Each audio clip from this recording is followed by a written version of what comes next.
Cinema వాళ్ళు ఎన్నికల బరిలో నిలబడడం చాలా కాలంగా చూస్తూనే ఉన్నాం. సినిమా వాళ్ళు సీఎంలైన సందర్భాలు కూడా చూసాం. కాకపోతే వాళ్ళకు ఉన్నటువంటి ఫేము నేమును బట్టి ఎన్నికల్లో వాళ్ళకి ఒక గెయిన్ అయ్యే అవకాశాలు ఎక్కువగా ఉంటాయి. బట్ ఫేము నేము లేని వాళ్ళు కూడా అప్పుడప్పుడు ఎన్నికల బరిలో నిలబడడం అనేది కూడా చూస్తూనే ఉన్నాం. అలాంటి వాళ్ళు ఎలాంటి రిజల్ట్ చూసారో కూడా మనకు తెలుసు. ఒకప్పుడు ఎన్టీ రామారావు దగ్గర నుంచి కోట శ్రీనివాసరావు, బాబు మోహన్ ఇలాంటి వాళ్ళందరూ చాలామంది, రామానాయుడు వీళ్ళందరూ ఇలాంటి వాళ్ళందరూ ఎన్నికల్లో బరిలో నిలబడ్డారు, పోటీ చేశారు, గెలిచారు. మురళీమోహన్ లాంటి వారు ఎంపీగా గెలిచారు.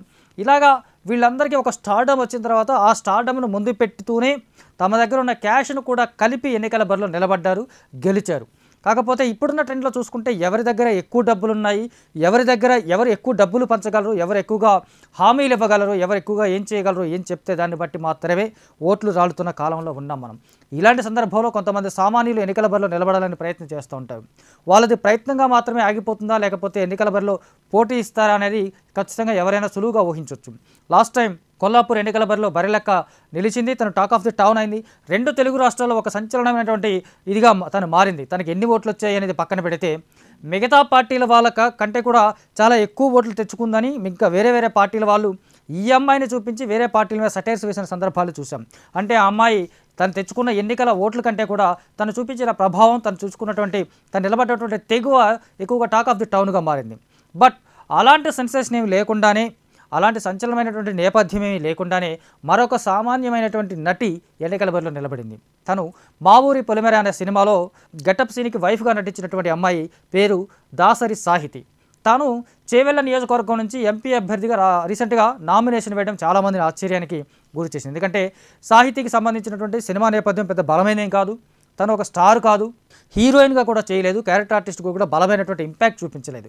కేవలం మా ఊరి పొలిమేర 2 2 సినిమాలతో కొంత ఫేమ్ వచ్చింది. ఆ తర్వాత సర్కారు నౌకరీ అనే సినిమాలో కూడా కొంచెం గుర్తింపు ఉన్నటువంటి పాత్ర చేసింది. కానీ ఈ సినిమాలు వైడ్ రేంజ్లో ఆడియన్స్కి రీచ్ అవ్వలేదు అనేది వాస్తవం. అంచేత సాహితీ దాసరి ఎవరు అనేది స్థానికంగా ఉన్నటువంటి లేదా సామాన్యులకు తెలిసే అవకాశం చాలా చాలా తక్కువ. అయినా కూడా తను చేవెళ్ళ బరిలో ఎంపీ అభ్యర్థిగా బరిలోకి పోటీ చేయడం, తను నామినేషన్ వేయడం అనేది చాలా మందికి కొంత ఆశ్చర్యంతో పాటు అసలు ఎందుకు తను ఇప్పుడు నామినేషన్ వేసా ఉంది, ఈ అమ్మాయికి చేవెళ్ళకు ఉన్నటువంటి సంబంధం ఏంటి, ఈ నేపథ్యం ఏంటి అనేటువంటి ఆరాలు తీయడం మొదలుపెట్టారు. కొంతమంది అనుమానాలు వ్యక్తం చేస్తున్నారు. అనుమానాలు వ్యక్తం చేయడానికి ఏం లేదు. తను ఒక సామాన్యమైనటువంటి అమ్మాయి. కేవలం తన బ్యాంక్ బ్యాలెన్స్ అఫిడవిట్లో తన బ్యాంక్ బ్యాలెన్స్ 5 లక్షలుగా చూపించింది. 29 years old ఉన్నటువంటి తను ఇంకా పెళ్లి చేసుకోలేదని చెప్పేసి చాలా సింపుల్ అఫిడవిట్ తను దాఖలు చేసింది.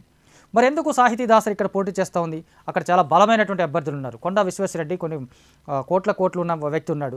అలాగే రంజిత్ రెడ్డి సిట్టింగ్ ఎంపీ, ఇటు కాసాని జ్ఞానేశ్వర్ బీఆర్ఎస్ పార్టీ నుంచి ఉన్నారు.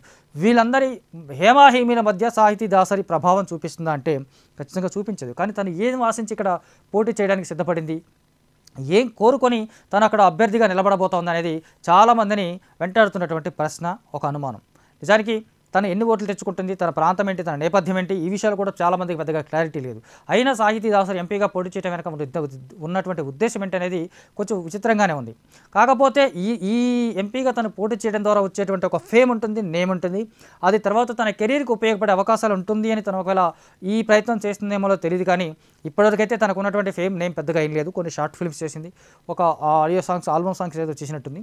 సినిమాల పరంగా పెద్దగా ఫేమ్ లేదు, తనకు ఒక రీచ్ కూడా లేదు. అలాంటి తను ఒక అభ్యర్థిగా నిలబడడం, పోనీ పొలిటికల్ నేపథ్యం ఉందంటే అది కూడా పెద్దగా కనిపించడం లేదు.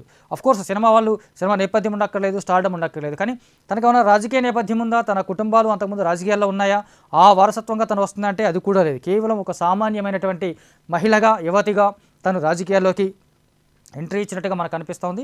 చేవెళ్ళ బరి నుంచి ఎంపీ అభ్యర్థిగా తను పోటీ చేసింది. తను ఎన్ని ఓట్లు తెచ్చుకుంటుంది, తను ప్రభావం చూపుతుందంటే ఖచ్చితంగా చూపే ఛాన్సే లేదు.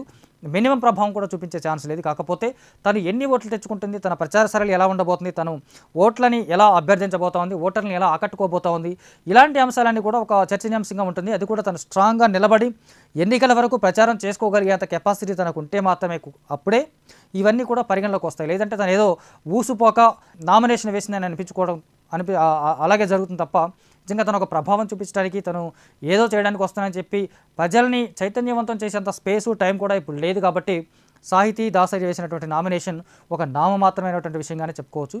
బట్ ఒకవేళ తను ఏమైనా ప్రభావం చూపించగలిగితే అది ఖచ్చితంగా ఒక సంచలనం అవుతుంది. కానీ సంచలనం అయ్యేందుకు అవకాశాలు ఉన్నాయా అంటే ఖచ్చితంగా లేవనే చెప్పాలి.